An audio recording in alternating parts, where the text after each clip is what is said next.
মাছে ভুলবো দেশ, গর্ব স্মার্ট বাংলাদেশ এই প্রতিপাদ্যকে সামনে রেখে টাঙ্গাইলের নাগরপুর জাতীয় মৎস্য সপ্তাহ 2026 উপলক্ষে পোনা মাছ অবমুক্ত করা হয়েছে।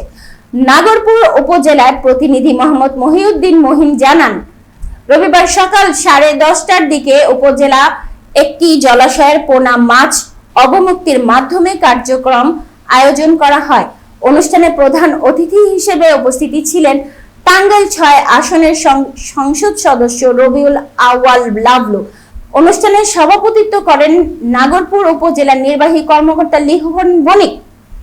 এ সময় আহমদ আলী রানা, পাকুটিয়া ইউনিয়নের চেয়ারম্যান বীর মুক্তিযোদ্ধা সিদ্দিক হোসেন, জিহাদ হোসেন ডিপটি সহ বিভিন্ন পর্যায়ে কর্মকর্তা।